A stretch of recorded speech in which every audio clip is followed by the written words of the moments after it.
When my 38-year-old son learned that I had inherited $12 million, his wife coldly stated, "That old fool doesn't deserve such wealth. It should belong to us." They insisted that I hand it all over to them, arguing that they deserved it far more. After years of giving everything for their well-being, I knew it was time to reveal the real price of their greed. What unfolded next left them regretting every harsh word they had spoken. Before we go on, please subscribe to the channel and share in the comments where you are tuning in from. The crystal glasses tinkled gently as David cleared the dinner plates, his actions cautious around the remains of our holiday meal. Turkey bones shone under the soft dining room glow. And Emily sat opposite me, her smile still fixed, but her eyes plotting something I could not quite grasp. "Dad, you truly surpassed yourself this evening," David remarked. Juggling 3 plates in his grasp, that is when it occurred. His elbow nudged the edge of my briefcase. The leather bag fell from the side table, scattering its contents over the wooden floor. Legal papers fluttered like autumn leaves, and I saw David's expression shift as his gaze fell on the top document. His breath hitched, sharp and clear. 12. He could not complete the thought. I moved swiftly, kneeling to collect the papers. But Emily was already leaning in, her neck stretched to view them. The holiday tree lights danced off the white sheets as I attempted to gather them. My fingers abruptly awkward. "Dad?" David's voice broke like a young boy's. Did I see that correctly?" Emily's fork clinked against her plate as she placed it down with exact care. "See what correctly?" Dear, I rose up. The documents pressed to my chest. "It is nothing that involves $12 million. David's words rushed out. The inheritance paper mentions $12 million. The quiet that came after felt heavy, like the atmosphere before a storm. Emily's forced smile finally fractured, showing something more ravenous beneath. "Your brother?" she inquired, her tone suddenly soft, probing. "The one who passed," I nodded, easing back into my seat with the papers now secure in my lap. "Edward died 4 months ago. The estate cleared probate just last week." David dropped into his chair as if his strength had failed. $12 million, you never told us." Emily's hand touched David's arm, her fingers tapping on his sleeve. We knew your brother was prosperous, but I folded the papers with care. On purpose. Edward grew his tech firm from scratch, sold it 3 years before his death. My voice sounded odd to me, far away. "He never wed, no kids. I was his sole kin." Emily's gaze stayed fixed on the documents in my hands. That is amazing. William, what a gift for you. The word you lingered in the air like mist." David stared at his hands, and I could see his mind racing. Emily's hold on his arm grew firmer, her nails making tiny marks in his shirt. "Dad," David said gradually, "you do not need all that cash. At your stage in life." The words struck me like icy rain. I gazed at my son, my only offspring, the child I had raised solo after Elizabeth passed, and saw an unfamiliar face. "What precisely are you implying, sir?" I questioned. Emily leaned closer, her voice adopting that sugary note she used when seeking favors. "We are family, William. Family ought to aid one another, and with little Sophia and Noah to consider." She motioned vaguely toward the framed pictures of my grandchildren on the shelf. "Their education funds, their tomorrow. We could truly use some assistance," David added faintly. Avoiding my gaze, I placed the papers on the table between us, my gestures intentional. "The funds just became accessible. I have not even chosen what to do with them yet. But certainly you recognize that dividing it would be proper."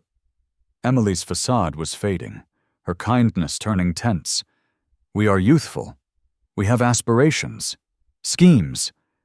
We could truly achieve something significant with it. The grandfather clock in the corridor chimed 8 o'clock, its deep sounds marking moments that suddenly seemed valuable. I looked at my son and his wife, truly observed them, and something chilly lodged in my heart. "This is suitable dinner talk," I said at last. Emily's laugh was harsh, fragile. "Money is always fitting talk when it impacts family," David agreed, regaining his words. "Emily makes sense." "Dad, we have been facing hardships while you have been at ease. Perhaps it is time to consider your grandchildren's prospects." I rose gradually, my bones objecting. The papers rustled as I collected them. "I believe we should complete the cleanup. You are staying overnight. Are you not?" "The upstairs guest room is prepared." Emily and David shared a glance. Swift, filled with intent, I was starting to comprehend. "Of course. We are staying," Emily replied. "We have much more to discuss." I went toward my bedroom, the documents gripped in my hand, leaving them to handle the dishes. Behind me, I heard their murmured talk resume, eager and covetous. The house abruptly felt very confined. I lay in my bed, gazing at the ceiling as the digital clock threw its green light across the space. 10:52 p.m. 3 hours since dinner concluded, and rest seemed as remote as the moon beyond my window. The old house groaned around me, adjusting to the December chill. Above my head, footsteps crossed the guest room floor, quiet but purposeful. Then, voices, muffled through the thin ceiling that had never been well insulated. I tried to disregard it initially. They were wedded. They needed to converse. But Emily's voice pierced the floorboards with a sharpness that made me sit up. That old fool does not deserve $12 million. My blood turned frigid. I held my breath, straining to catch more. "Emily, lower your voice." David's whisper was scarcely heard. "He is asleep." "David. And I am correct. He has squandered his entire life being average, toiling at that dull accounting job, residing in this small home." Her voice oozed with scorn. "We are young. We could actually accomplish something with that cash." The floorboards creaked as she walked back and forth. I pressed my ear to the ceiling, my heart pounding in my chest.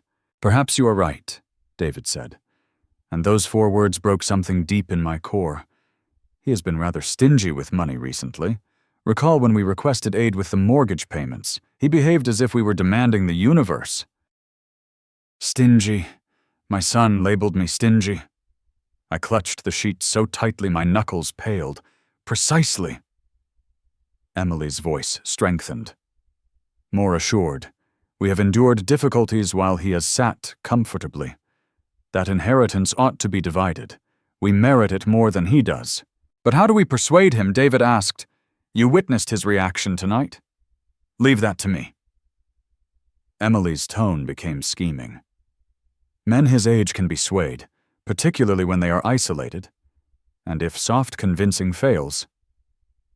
She halted, and I heard her sit on the bed above me. "We have alternatives. What sort of alternatives? Legal ones. Consider it. He is aging, perhaps not reasoning as sharply. We could challenge his mental condition, assert undue sway from Edward. There are examples."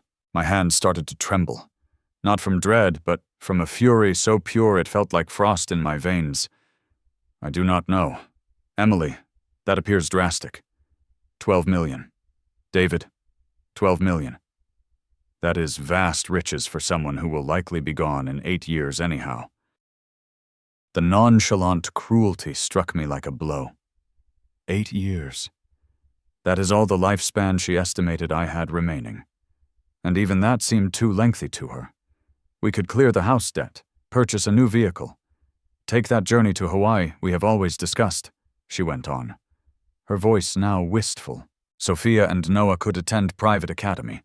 We could truly thrive. What if he refuses again? Emily's laugh was gentle and perilous. He will not. Believe me. I know how to manage men like your father. He has been solitary too long. He is susceptible. A bit of remorse about not supporting his grandchildren. Some sobs about our money woes. He will yield. Above me. The bed springs creaked as David joined her. You truly believe we merit that cash more than him? He questioned. I know we do. What is he going to do with it? Sit in this home and tally it. We have our entire lives before us. He has had his opportunity. The clock displayed 11:34 a. when their voices at last faded to murmurs. Then quiet. I lay there until morning light pierced my curtains, absorbing every word, every offhand rejection of my value, every cold estimation of my demise. By the time I heard them moving above me around 6 a.m., something essential had altered within me. The devoted father, who had forfeited everything for his thankless son, was vanished. In his place was someone far more formidable, a man with nothing remaining to forfeit and $12 million to safeguard. I rose and brewed coffee, my actions exact and systematic, the kitchen filled with the robust scent, and I sat at my modest table, awaiting their descent. They believed they understood me. They thought I was feeble. They were about to discover how mistaken they were. Steam ascended from my coffee mug in the early dawn glow, but I could not taste a thing. The kitchen seemed altered somehow, tighter, as if the walls had shifted nearer overnight. Above me, I heard Emily and David stirring, their voices low and plotting. I shut my eyes and allowed myself to recall Elizabeth's hospital room 8 years ago, the devices beeping their constant rhythm while I held her chilled hand. She was fading, and we both knew it. But David had only visited once in 4 weeks. Look after David, she had murmured, her voice hardly audible. But do not neglect to live for yourself. William, I had vowed I would. Another falsehood I had told myself. When Elizabeth died, David had been too overcome with sorrow to assist with funeral plans. I had selected the coffin, composed the obituary, arranged the ceremony. He had arrived in a rumpled suit, eyes dry, and departed right after the interment to cope with Emily. I had mourned alone. Before that, university. 4 years of 70-hour weeks at the firm, accepting every extra shift, every weekend task. $70,000 in student debts I had co-signed, then settled myself when David could not secure stable employment after graduation. He had graduated with honors and acknowledged his instructors, his partner, his study circle. He had omitted mentioning me in his address. I had observed from the rear row, proud and unseen. 6 years ago. The residence? David and Emily had been leasing a cramped flat, grumbling endlessly about loud neighbors and flimsy walls. Emily had scattered hints about owning a home like clues, guiding me precisely where she desired. If only we had support with a deposit. She had sighed. The market is so fierce. I had cashed out my pension fund, $120,000, my safety net, my future surrendered so they could have marble counters and a 3-car garage. Emily had expressed thanks once, then promptly began suggesting funds for furnishings. I had kept renting my studio apartment while they organized gatherings in their roomy abode, but the everyday forfeits wounded more than the large ones. $1,500 monthly in urgent loans that were never returned. Complimentary childcare every weekend while they dined at pricey eateries I could not manage. Food shopping for their household during David's repeated jobless periods. Vehicle fixes, health costs, holiday savings. I had been a cash machine with a pulse. Last month, David had complained that my home was too tiny for family events. Emily had rolled her eyes at my holiday presents. Useful items I had saved for weeks to purchase. Dad always gives such dull gifts, she had told her sibling on the phone. Unaware I was listening from the kitchen, I opened my eyes and computed in my mind. 38 years of forfeiture. University. The residence. Regular aid. Crises. Presents. Childcare. Groceries. Over $350,000. My whole reserves. My retirement. My tomorrow.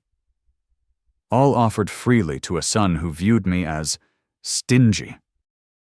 Elizabeth would be ashamed of what David had turned into, but she would be more ashamed of me for allowing it. I had bred this beast by being too liberal, by instructing David that affection meant funds, that kin meant receiving without reciprocating. Now they sought my brother's legacy too. $12 million they had never gained, never earned. The coffee had cooled in my grasp. Sunlight poured through the kitchen pane, lighting the photo of Elizabeth on the counter. Her smile appeared sorrowful in the morning radiance. Disheartened, I heard footsteps on the stairs. Emily's heels tapping against wood, David's heavier step following. They were descending for breakfast, prepared to resume last night's discussion. But the man who had overheard their schemes was not the same man who had nurtured an ungrateful son. That generous, innocent father had perished somewhere between midnight and sunrise. In his place was someone tougher. Someone who had finally grasped that love without esteem was merely exploitation. I drew a deep breath and readied myself to confront my family for what might be the final occasion. They thought they were coming down to sway a solitary old man. They were about to encounter someone much more threatening, a father who had at last ceased yielding. Emily stepped into my kitchen as if she possessed it, her heels clicking on the linoleum with sharp accuracy. She had dressed thoughtfully, a gentle green blouse that made her eyes seem pure. Her hair tied back in a manner that hinted at fragility. She was gearing up for battle. "Good morning, William," she said, her voice like nectar, cloying. "You are up early." David shuffled after her, evading my eyes. His shoulders were slumped, protective, like a lad caught pilfering sweets. "Could not rest?" I said plainly, pointing to the coffee maker. "Serve yourselves." Emily poured 2 mugs, her motions elegant and intentional. "This large house must feel empty at times, all these vacant rooms. Just you wandering about?" I sipped my coffee and remained silent. "We have been pondering," she proceeded, settling into the chair facing me. "About last night. About your legacy. Have you, David, finally met my gaze?" Then swiftly averted it. Emily raises some valid points. "Dad, about kin, about distributing fortunes." Emily's hand found his arm, her fingers caressing encouragingly. "We are not seeking handouts. William, we are discussing family duty. You brought up David to labor diligently to forge a future, but sometimes even diligent folks require support." I set down my mug with careful intent. "And what type of support are you envisioning?" Her smile broadened. "Predatory? Well, you do not truly need $12 million. Do you, at your age? What would you even accomplish with all that wealth?" "That is not really your worry." The sweetness in her voice gained a sharpness. "But it is our worry. William, we are family, and family watches out for one another." David leaned ahead, mustering his bravery. "Dad, consider Sophia and Noah, their college savings, their destiny. Do you not wish to aid your grandchildren?" "I have been aiding them their whole lives. I have been aiding you both for decades." Emily's mask slipped a bit. "Sure, you have assisted occasionally, but this is distinct. This is substantial funds. Life-altering funds. For whom? For all of us?" Her voice elevated. Then she restrained herself, compelling the smile back. "We are young, William, We have dreams, plans. We could actually accomplish something meaningful with that legacy. I stood slowly, walking to the window overlooking my modest backyard. The December morning was overcast and cold, matching my disposition. You know what I think, I said without turning. I think you both believe you deserve my brother's money more than I do. The silence behind me was overwhelming. That is not, David began. Yes, it is. I turned to face them. You think I am too old, too ordinary, too dull to deserve $12 million. You think I will just let it gather dust in a bank while you could be pursuing your dreams. Emily's poise cracked. Well, would you not? What are you going to do with it? William, buy a larger home. Explore the globe. You have never desired anything. Maybe that is because I spent 38 years desiring things for my son instead. David winced as if I had struck him. We deserve some of that money, Emily persisted, her voice stiffening. We have struggled while you have been comfortable. We are the ones with young kids, with futures to construct. You are just going to hoard it like some old cheapskate. On what basis do you deserve it? I asked softly. On the basis of being family, she retorted. On being young and full of promise instead of old and worthless. The words hung in the air like toxic fumes. David's eyes widened, realizing his wife had overstepped.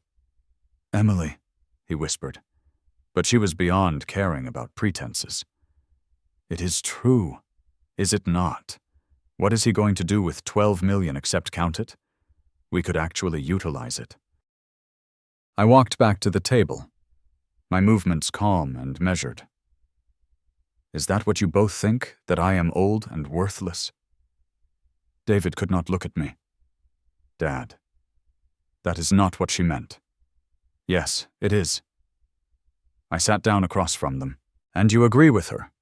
Do you not, son? You think you deserve your uncle's money more than your father does. Maybe we do, David said quietly. And there it was. The truth. Finally uttered in daylight. Emily reached across the table, her hand grasping for mine. William, please think about your grandchildren. Think about their future. Do not be selfish. I pulled my hand away. Selfish. We will challenge this legally if necessary, Emily said, urgency creeping into her voice. You are getting older, maybe not thinking as clearly. Edward might have unduly influenced you somehow. I stood up, my chair scraping against the floor. Get out, they froze. Get out of my house now. Emily's mouth dropped open. William, you cannot be serious. Pack your things and leave. Both of you. David half rose from his chair. Dad, please, let us discuss this reasonably. There is nothing reasonable about what you are asking. There is nothing reasonable about what you think you deserve. I walked to the front door and opened it. You have 15 minutes. I watched from the window as they tossed their belongings into their car. Emily's face twisted with anger. David looking bewildered and adrift. Emily slammed her door hard enough to shake the windows. As they drove away, Emily's words drifted back to me through their open window. This is not over, you selfish old jerk. I stood in my empty house, enveloped by silence, and smiled for the first time in hours. They had initiated a conflict they could not triumph. I walked to my desk and picked up my phone, scrolling through contacts until I found what I sought, Jenkins and Partners, legal services. It was time to make some calls. 4 weeks of peaceful quiet had convinced me they had conceded defeat. I sat in my preferred armchair, reading the morning newspaper with my coffee steaming nearby. When the doorbell disrupted my tranquility, the man at my door wore a neat uniform and carried a clipboard thick with formal papers. William Carter, yes. Legal documents needing your signature. He extended the clipboard with routine skill. Sign here, please.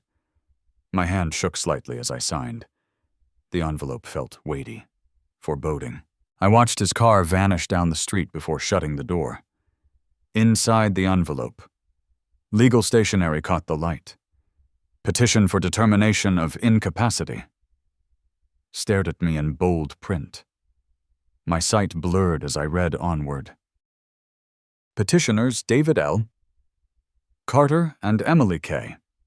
Carter hereby request this honorable court to determine that respondent William J. Carter lacks the mental capacity to manage his financial affairs. The words swam on the page. Dementia. Irrational choices.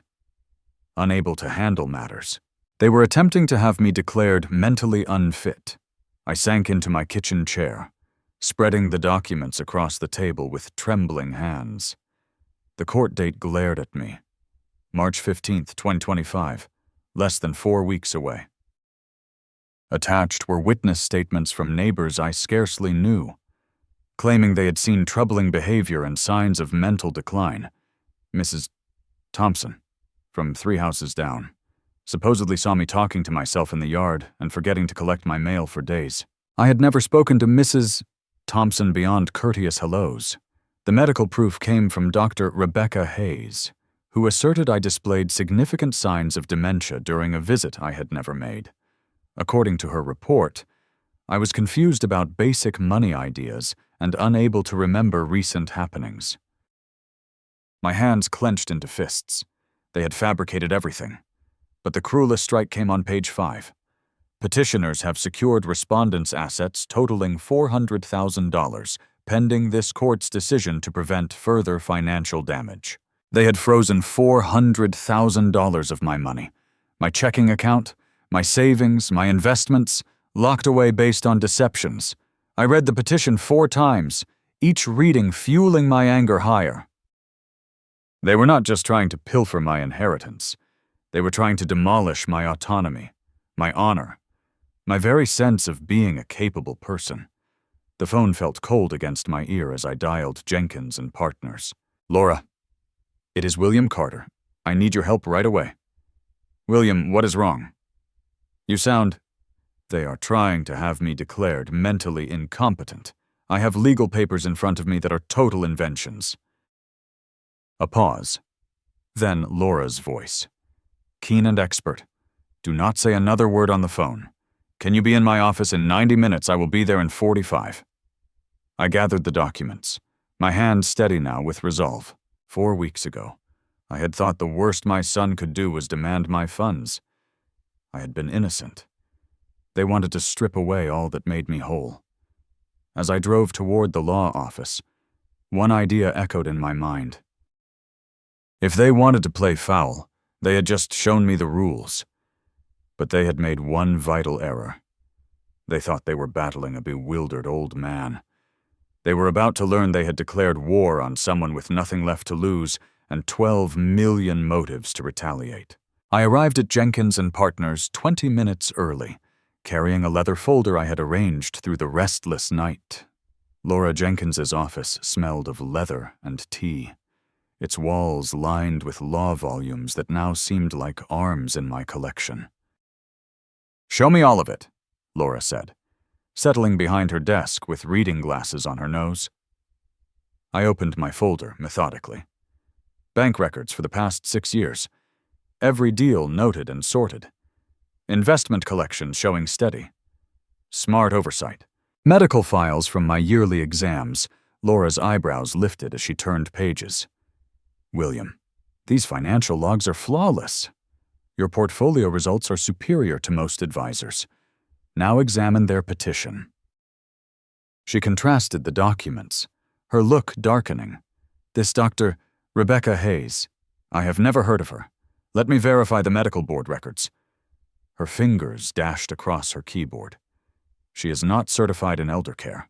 She is actually a family doctor in Portland. My jaw tightened. Emily's university friend. I recall her from their wedding. And these witness accounts? Laura drew out a magnifying lens, studying signatures. William, observe this writing. The curves in the L's, the tilt of the letters. These signatures were penned by the same individual. Emily always had unique handwriting. Too many swirls. Laura leaned back in her chair. This is not just a feeble case. It is deceit. But we must counter forcefully. I want you medically assessed immediately to refute their assertions. 3 hours later, I sat opposite Dr. Jonathan Ellis at Seattle Health Center. He was detailed, professional, with compassionate eyes that reminded me of my own dad. I am going to conduct thorough mental testing, he explained. Memory, logic, issue resolution, numerical skills, the full range. The evaluation felt like brain exercises, pattern spotting, word links, math computations, brief and extended memory checks. I found myself relishing the test, my accounting mind snapping through challenges with accuracy I had not felt in years. William, Dr. Ellis said, examining my outcomes. Your mental function is not just typical for your age, it is outstanding. Your active memory ratings are in the 92nd percentile. I would gladly testify that you are keener than most 50-year-olds I assess. Back at Laura's office, she laid my medical findings beside the forged petition. This is perfect, Williams. Their case is not just weak, it is offensive to anyone with legal education. I pulled out my phone and displayed screenshots I had taken overnight. I recorded several talks with David and Emily over the past 3 years. Washington is a single-party consent state. Laura's eyes brightened. What kind of talks, Emily debating my funds, calling me stingy for not providing more? David concurring with her, discussing what they would do with my legacy. And the night after the holiday, I recorded them through the ceiling, scheming this entire plot. William, you have just given me all we need to not only reject their petition, but pursue criminal charges for fraud and senior mistreatment. She drew out a notepad, scribbling quickly. We submit a motion to dismiss with bias by 6 p.m. today. Tomorrow morning, we submit a libel counterclaim and report the deceit to the prosecutor's office. By week's end, they will be pleading for your mercy. I stood to depart, feeling freer than I had in months. Laura, there is one more matter. I want to demand every loan I ever extended to David. 38 years of monetary aid, most of it recorded as loans, not donations. Laura smiled, fierce and content. How much are we discussing? $350,000, with accrued interest. We shook hands outside her office structure. I will submit our reply by 6 p.m. today, she said. By this time tomorrow, they will grasp they chose the wrong battle. I walked to my car and drew out my phone, scrolling to David's contact. My finger lingered over his number for a long instant. Then I stowed the phone. Let them believe they were succeeding a bit longer. The snare was laid. Now I just had to wait for them to step into it. Returning home from the law office, I loosened my tie with profound fulfillment. For the first time in weeks, I felt in command. I went to my home study, the converted extra bedroom, where I had managed budgets and planned tasks for 25 years, and powered on my computer. The screen's light illuminated my face as I opened a fresh spreadsheet. At the top, I typed Operation Fairness. My accounting expertise had shown me that every intricate issue could be divided into controllable parts. This circumstance was no exception. I required data review and a structured method. I began with what I knew best: figures, column A; date, column B; sum, column C; reason, column D; loan or gift. 38 years of monetary backing to David filled the screen in orderly rows. University fees, $40,000. Living costs during school, $30,000. After graduation crisis loans, $55,000. The home deposit, $120,000. Monthly aid payments, $60,000 over 4 years. The sum made me halt. $350,000. Almost $400,000 I had given to a son who now deemed me stingy. But the trends were more telling than the totals. Every significant donation was followed within weeks by another plea. Every time I agreed, Their requests expanded. I had been nourishing an addiction to my funds, and like any habit, it demanded larger doses. I matched the dates with my schedule logs during David's jobless phase last year, when they claimed destitution. I uncovered proof he had been doing freelance work 4 days a week. When Emily asserted they could not afford Sophia's school items, I found she had shared photos of a luxury spa outing. They had not just been deceiving lately. They had been deceiving for years. I launched a second spreadsheet, risk evaluation. Emily's flaws were evident. Her online presence disclosed all: a frantic need for prestige and endorsement. She posted relentlessly about costly buys, lavish trips, high-end attire. Her whole self was constructed on seeming prosperous to her circle. David's flaws were deeper. He had never learned to confront anyone, especially Emily. His freelance work was sporadic and uneven. Without my monetary backing, their way of life would fall apart within weeks. But their biggest risk was their sense of entitlement. They had never encountered true repercussions for their deeds. Every error I had softened with cash, every bad choice I had supported with liberality. I took out a notepad and started sketching my approach in diagram form, the way I had organized projects for decades. Stage 1. Legal protection finished.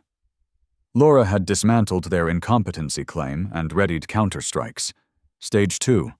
Monetary strain prepared. I had proof for $350,000 in valid debts they owed me. Stage 3. Communal fallout awaiting. Emily's social media habit would turn into her ruin when her deceptions were revealed openly. Stage 4. Financial truth. Implement when prepared. Each stage had quantifiable goals and achievement standards. This was not vengeance. It was responsibility they had never known. I accessed Emily's social profile and began methodically capturing screens. Her history narrated a tale of double standards that would stun anyone who trusted her current sufferer story. April 2024. Images from Maui getaway captioned, "Embracing our finest existence." Posted the same week they begged for food funds. July 2024. Emily flaunting $250 boots, griping about folks who stockpile cash instead of savoring life. Posted amid their alleged money crunch. October 2024. David's fishing shots with pricey new gear captioned fresh equipment for the period. Posted while they lagged on house payments. I preserved everything with timestamps, building a proof dossier that would shatter her trustworthiness. The clock indicated 9:45 p.m. when I finally shut my laptop. 3 tidy folders rested on my desk. Stage 1 done. Stage 2 set. Stage 3 impending. I picked up my phone and scrolled to David's number, then placed it down without calling. Not yet. Let them assume they were prevailing a little longer. Elizabeth used to say I was too gentle, too pardoning. She would be proud of the man I was evolving into. Systematic, tactical, unyielding. Tomorrow, stage 2 would commence. My morning coffee was disturbed by my phone vibrating like an irate bee. Message after message poured in from neighbors and former co-workers. "William, have you viewed Emily's online post? This cannot be accurate. Can it contact me when you receive this?" I opened the social site unwillingly, unprepared for what I discovered. Emily's post was at the top of my feed. Already circulated 53 times in 4 hours. The title read, "Devastated by family senior mistreatment. Please circulate." Below it, she had crafted a work of art in manipulation. Photos of bare kitchen shelves, past due service bills, her kids appearing mournful in tattered outfits. The text spun a narrative that resembled no truth, but evoked emotional ruin. My father-in-law inherited $12 million, but declines to assist his struggling kin. While he stockpiles his riches, my children dine on oatmeal for supper and fret about losing their residence. He has abandoned the grandchildren who adore him. selecting funds over family. Please offer prayers for us in this tough period. 97 comments of backing and fury had already built up. How could he be so callous? Those unfortunate little ones. Wealth alters people? Someone ought to alert welfare services. My hands trembled as I captured screens of everything, logging the falsehoods with timestamps, but the harm was already propagating through our modest town like a blaze. 25 minutes later, my phone rang. Evelyn Thompson, my neighbor for 12 years. William, I do not comprehend what is occurring with your family. Evelyn, there is more to this tale than what is online, but those images of the kids, they appear so frail, so downcast. I closed my eyes. Evelyn, have you seen Sophia and Noah lately? At the market? The playground? A halt? Well, no, but they are robust, nourished children. Emily is using dated photos, likely from when Sophia had the cold last autumn. But I could detect the uncertainty in Evelyn's voice. The sentimental sway was functioning flawlessly. At the market that afternoon, talk ceased when I neared.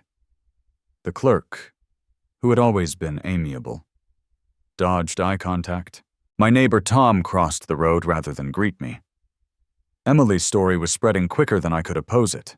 Social platforms had armed rumor, turning my town against me based on skillfully built deceptions.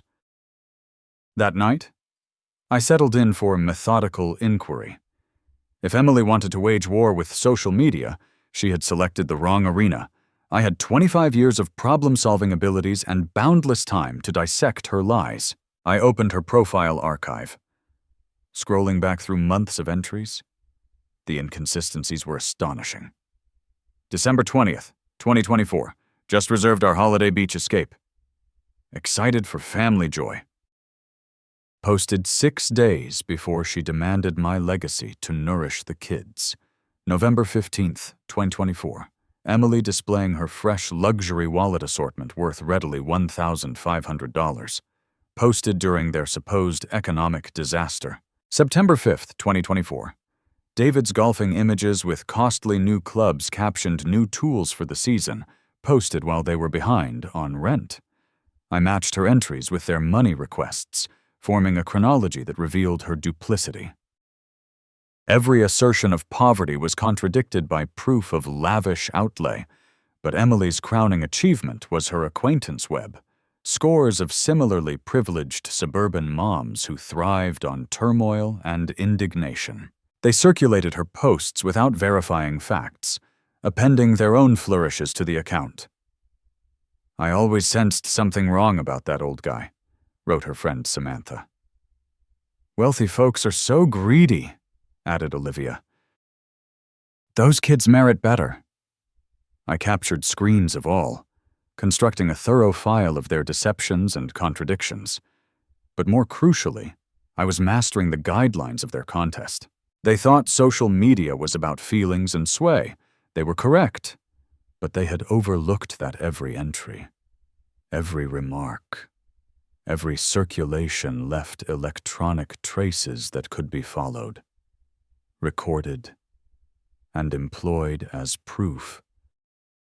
By 10 p.m., I had 52 screenshots of opposing posts, 28 samples of monetary double standards, and 18 cases of blatant lies about their situations. My phone displayed 28 missed calls from town members. Some worried, others blaming, but I did not reply. Not yet. I started typing to my acquaintances and neighbors. Then I halted, erasing the words. Tomorrow would suffice. Let Emily bury herself further first. Every deception she uttered, every overstatement she shared, every sway she posted was ammunition for my eventual reply. She thought she was securing the battle for public view.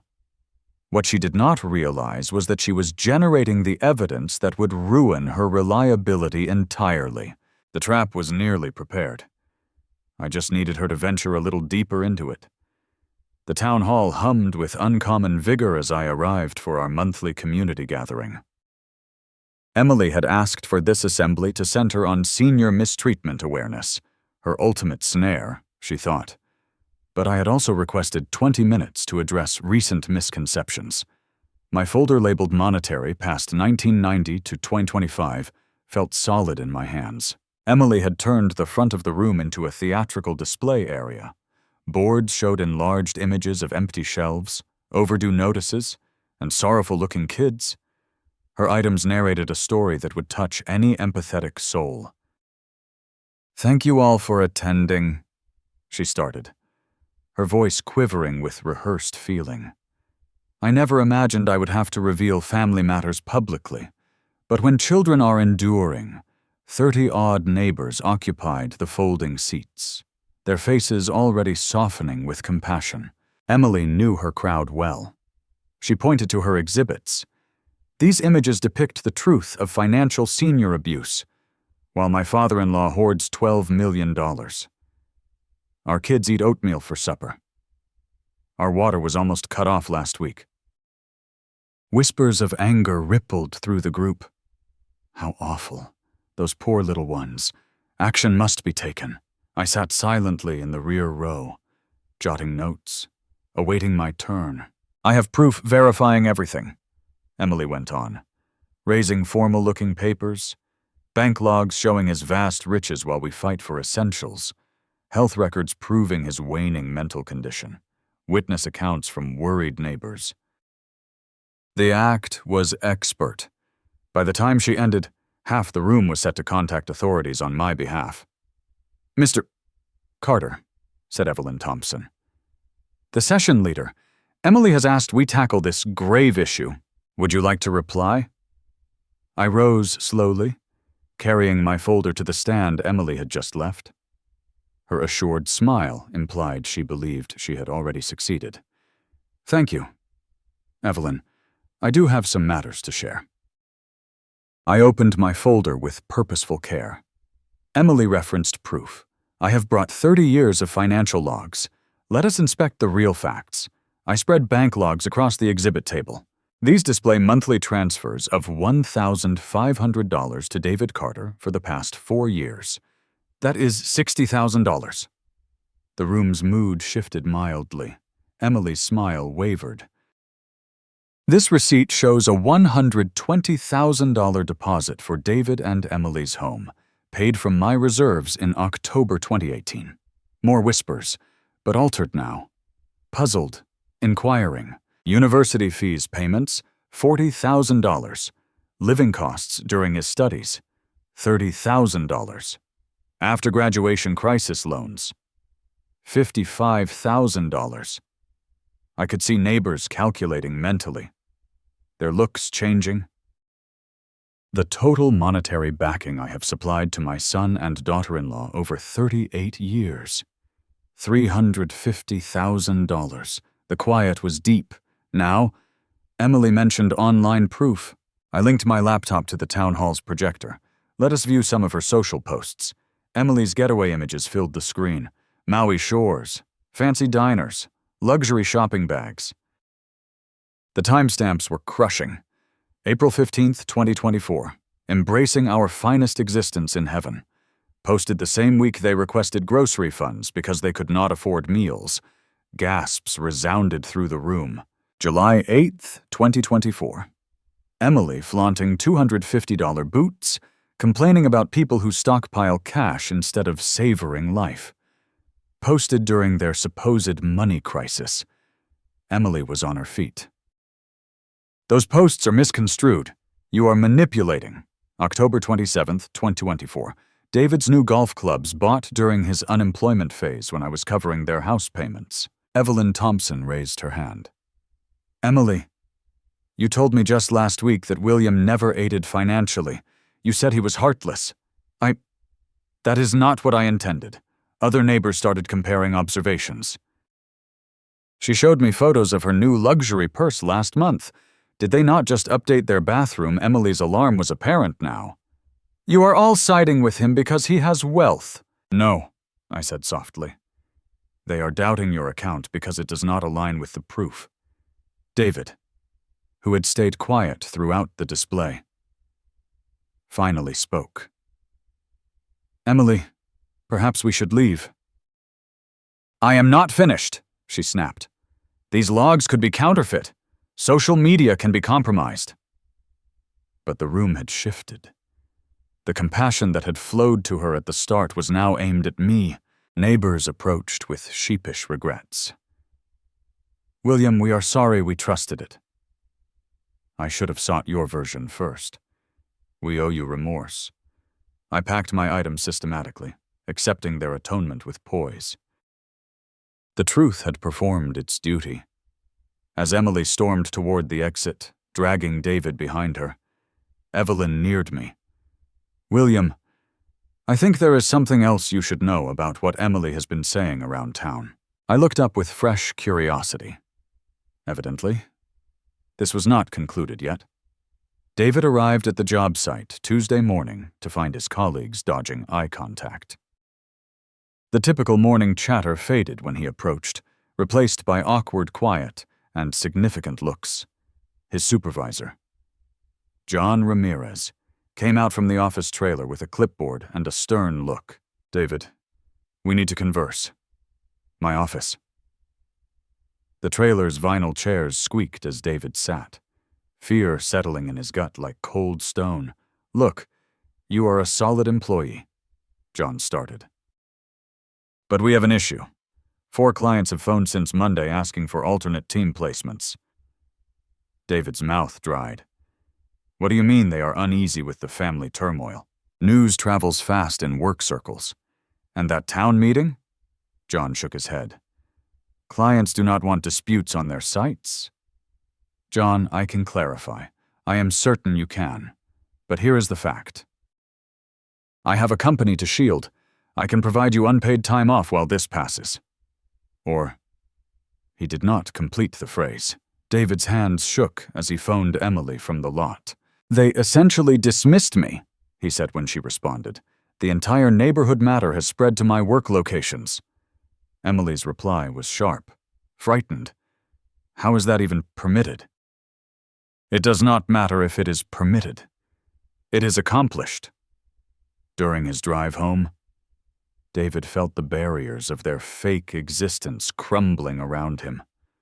Without his regular earnings, how would they sustain the lifestyle Emily demanded? At home, Emily was gazing at her phone screen with increasing terror. Her online world had fallen apart overnight. Friend links retracted. Group conversations expulsions. Former allies now mute or openly judgmental. "Nobody is answering my calls," she told David as he entered. "Samantha, Olivia, Grace, they are all evading me." She had attempted making new posts to steer the story, but they failed. Her reliability was ruined. The town had witnessed the proof, done the sums, and drawn their own judgments. At the market that afternoon, former acquaintances crossed lanes to shun her. Talks halted when she neared. The social seclusion was total and crushing. Back home, Emily spread their bills over the kitchen table like a dismal riddle. Without David's income, the figures did not add up.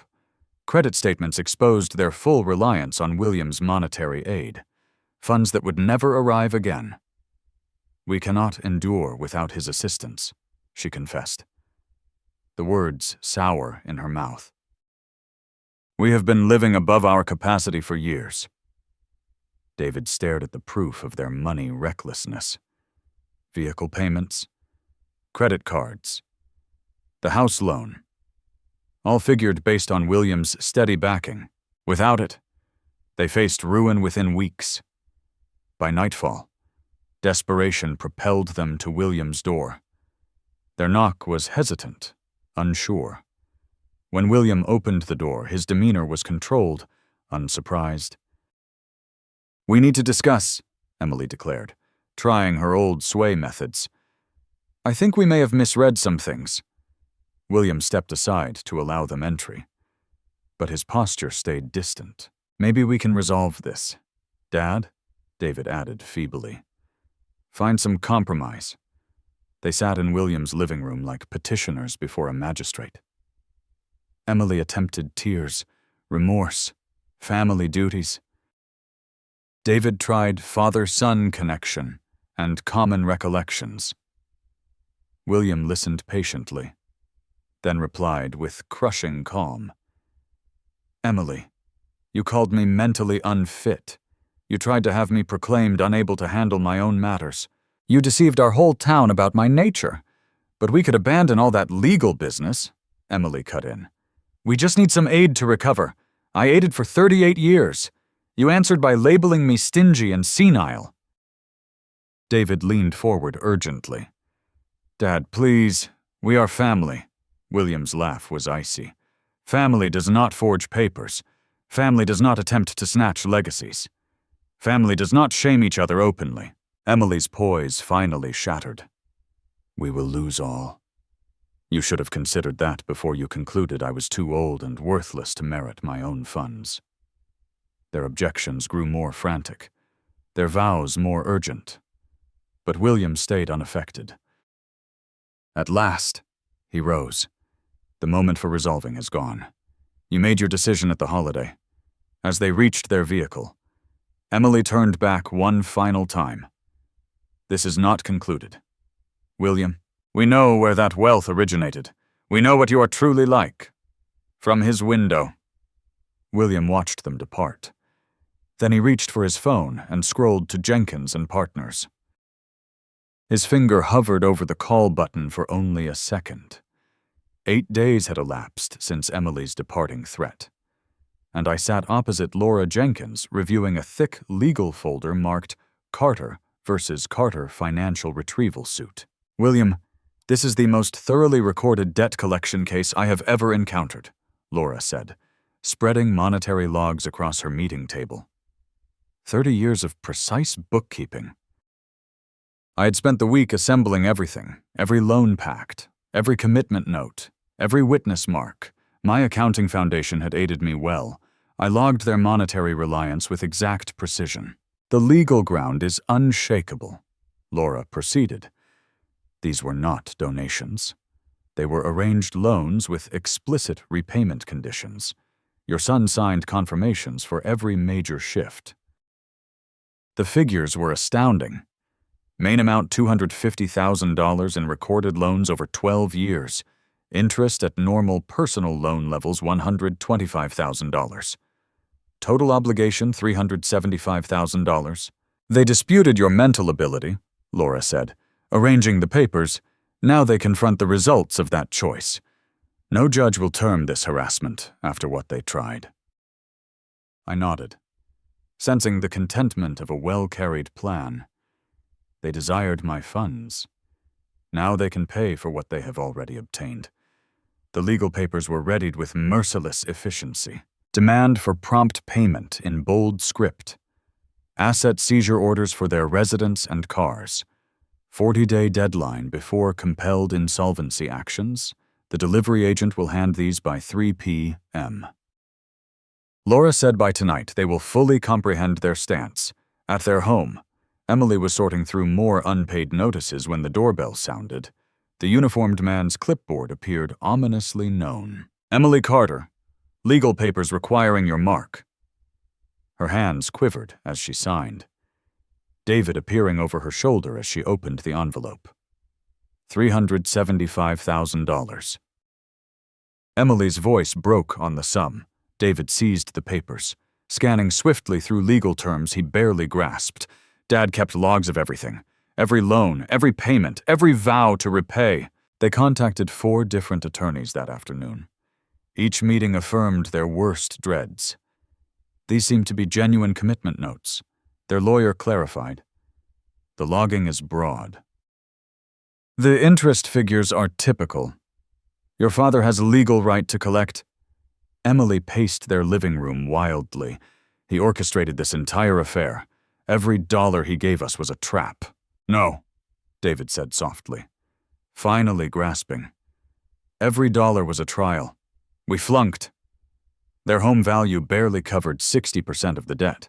Their vehicles were worth perhaps $25,000 combined. Emily's high-end items could not touch the leftover balance. The insolvency attorney was direct. You have 40 days to bargain or face forced sale of assets. Your father controls all the power. That night, I sat in my study assessing the finish of my tactical plan. Laura called with news. Papers delivered successfully. Their attorney has already contacted inquiring about bargain options. I leaned back in my chair, recalling Elizabeth's last words before she passed. Look after David, but do not forget to live for yourself. For 38 years, I had ignored that latter part. I had enabled their entitlement, financed their ungratefulness, and tolerated their disdain. No longer. My phone rang at 7 p.m. The display showed David's number.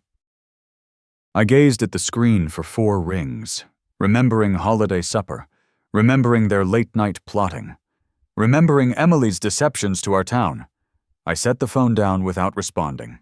It ceased ringing, then promptly began again. This time, I powered off the phone completely. Outside my window, winter was yielding to early spring.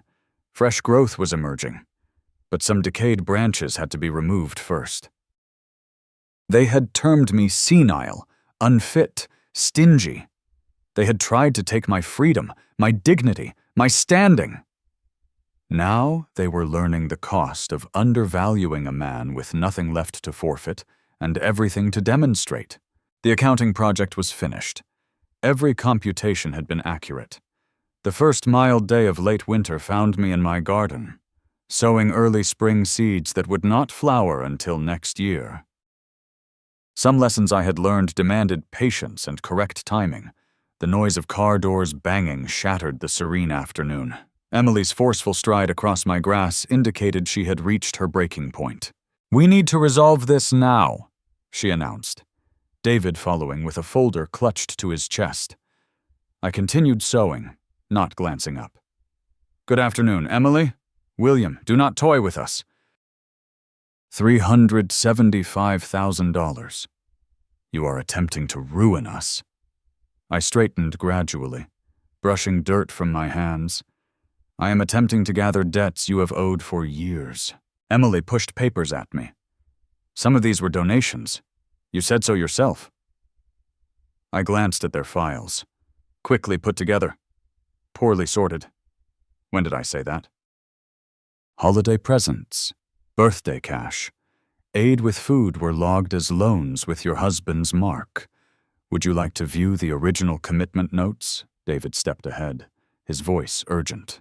Dad, think about Sophia and Noah. Your grandchildren will lose their home. I have been thinking about them for years. That is why I logged everything. I met his eyes, straight. I prepared for the chance you would become ungrateful. Emily's face distorted with wrath. You prepared this from the start. I prepared for responsibility. I hoped it would never be needed. David's shoulders drooped. Emily, we need to halt. This is not succeeding. Do not you dare surrender now. She snapped at him, but something had changed in David's look. For the first time in years, he was viewing the situation plainly. Dad, we were mistaken, utterly mistaken about all. Emily spun on him. David, what are you doing? I am apologizing to my father for 30 years of taking him for granted. David's voice cracked.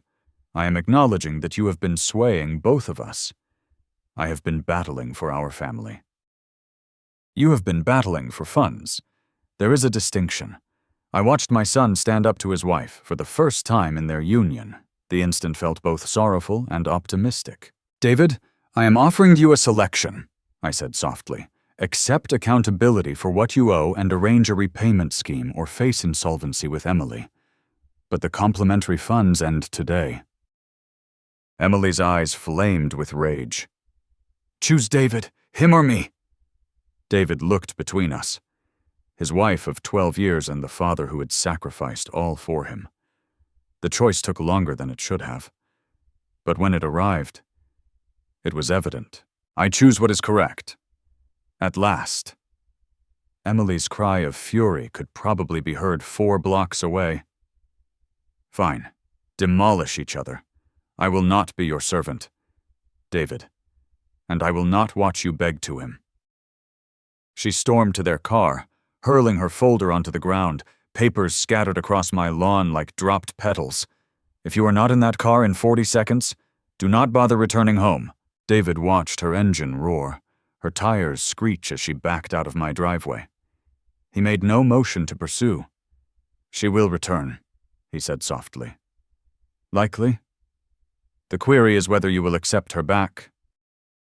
He knelt beside me, picking up one of the spring seeds. Can I assist with the sowing? I handed him a small trowel. These will not flower until next spring. Some things require time to develop correctly. We worked in easy silence as the sun started to descend. My son, truly there for the first time in decades. Learning to sow seeds that needed patience and trust. Dad, he said eventually. I do not know how to express regret for 38 years of selfishness. Begin with today. Make different selections moving ahead. The debt. I will repay every cent. It might take years. I know you will. That is why you are here sowing flowers instead of departing with Emily. The golden twilight made everything seem feasible again. A father and son laboring together, finally grasping what family truly signified. These seeds, David said, patting soil around the final one. They are really not going to flower until next year, next spring. The finest things are worth anticipating. He nodded, comprehending the profounder sense.